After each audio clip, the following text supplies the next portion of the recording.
Hello friend, स्वागत है आपका हमारे चैनल में। मैं डॉक्टर प्रीति गुप्ता आज आपके सामने एक बार फिर एक नया वीडियो लेकर मौजूद हूँ।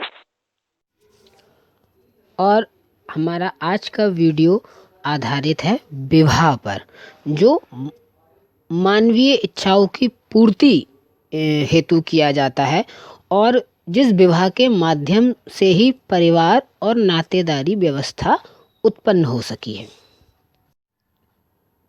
तो फ्रेंड्स, आइए पहले बात करते हैं कि विवाह क्या है, यानी मैरिज क्या चीज़ है, व्हाट इज़ मैरिज। तो फ्रेंड्स, कुछ समाजों में विवाह को एक धार्मिक संस्था माना गया है, तो कुछ में कानूनी और सामाजिक समझौता कहा गया है। लेकिन अगर हम एक सामान्य शब्दों की बात कहें तो हम कह सकते हैं कि विवाह जो है वो दो विषम लिंगियों को पारिवारिक जीवन में प्रवेश करने की सामाजिक, धार्मिक एवं कानूनी स्वीकृति है। यानी दो विभिन्न लिंग के लोग जो हैं सामाजिक रूप से, धार्मिक रूप से, कानूनी रूप से जो है अपना एक पारिवारिक जीवन वहाँ से प्रारंभ कर सकते हैं।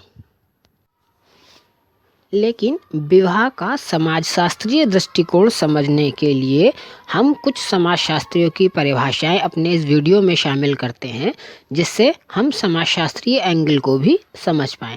सबसे पहले हम बात करते हैं वेस्टरमार्क की। वेस्टरमार्क ने कहा कि विवाह एक या अधिक पुरुषों का एक या अधिक स्त्रियों के साथ होने वाला वह संबंध है जिसे प्रथा या कानूनन स्वीकृति प्रदान की गई हो। वहीं बोगाडस कहते हैं कि विवाह स्त्री और पुरुष के पारिवारिक जीवन में प्रवेश कराने की संस्था है। वहीं मजूमदार और मदान कहते हैं कि विवाह को कानूनी, धार्मिक तथा सामाजिक स्वीकृति प्राप्त होती है। इसके द्वारा दो विभिन्न लिंग के व्यक्तियों को यौन संबंध स्थापित करने की मान्यता प्रदान की जाती है। जबकि रिवर्स कहते हैं कि जिन साधनों द्वारा मानव यौन संबंधों का नियमन करता है उन्हें विवाह की संज्ञा दी जा सकती है। फ्रेंड्स, विभिन्न समाजशास्त्रियों की परिभाषाओं के आधार पर विवाह की कुछ निश्चित विशेषताएं निर्धारित की गई हैं। जैसे विवाह दो विषम लिंगियों का संबंध है। विवाह एक सार्वभौमिक सामाजिक संस्था है, यानी एक यूनिवर्सली पाया जाने वाला इंस्टीट्यूशन, और इसके माध्यम से वैवाहिक संबंधों का नियमन भी होता है। साथ ही साथ बच्चों का लालन पालन, पोषण और सामाजिकरण भी विवाह संस्था के द्वारा ज़्यादा करना आसान होता है। इसमें आर्थिक सहयोग एवं मानसिक व सामाजिक सुरक्षा भी प्राप्त होती है। साथ ही साथ विवाह के माध्यम से संस्कृति का एक पीढ़ी से दूसरी पीढ़ी में हस्तांतरण होता रहता है और विवाह द्वारा उत्पन्न हुई संतान जो है वो वैध मानी जाती है।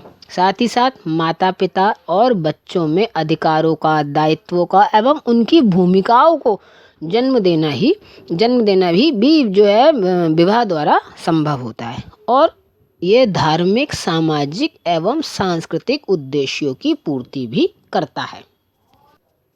तो फ्रेंड्स, इसकी विशेषताओं के बाद बात करते हैं हम इसके उद्देश्य की, यानी विवाह के उद्देश्य क्या हैं, एम्स ऑफ मैरिज। तो फ्रेंड्स, विवाह के अलग अलग समाजों में अलग अलग उद्देश्य हैं। जैसे ईसाई धर्म में प्रमुख उद्देश्य है यौन संतुष्टि, तो हिंदू समाज में धर्म की रक्षा करना या धार्मिक संस्कार करना, जबकि मुस्लिम समाजों में विवाह का उद्देश्य वैध संतानोत्पत्ति को जन्म देना है।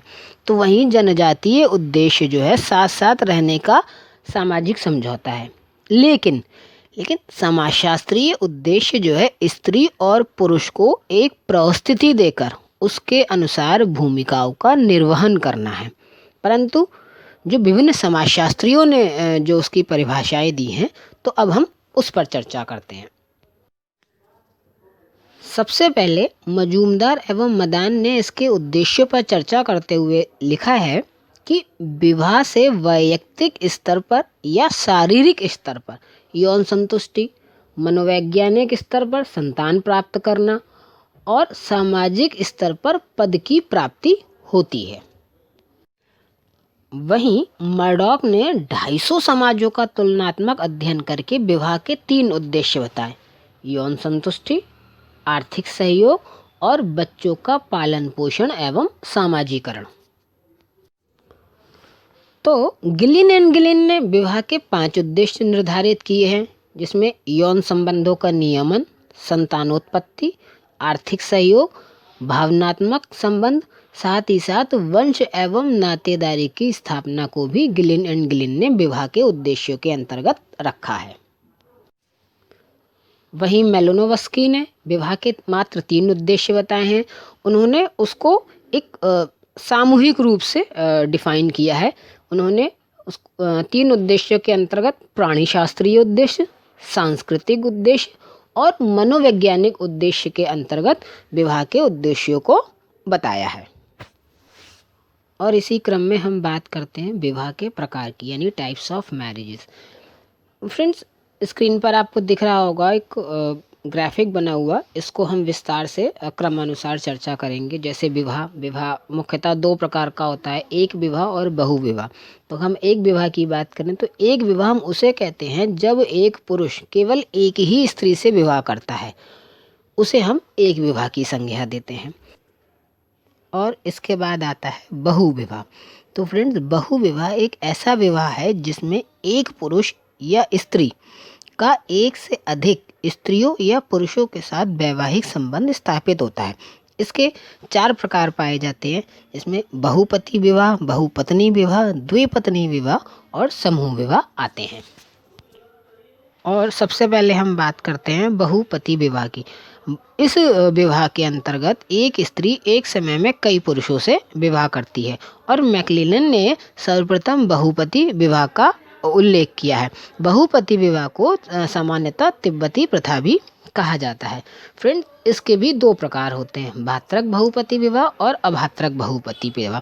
तो भात्रक बहुपति विवाह में एक स्त्री के सभी पति आपस में भाई होते हैं, जबकि अभात्रक बहुपति विवाह में पति जो है परस्पर भाई नहीं होते, बल्कि स्त्री बारी बारी से समान अवधि के लिए प्रत्येक पति के पास रहती है।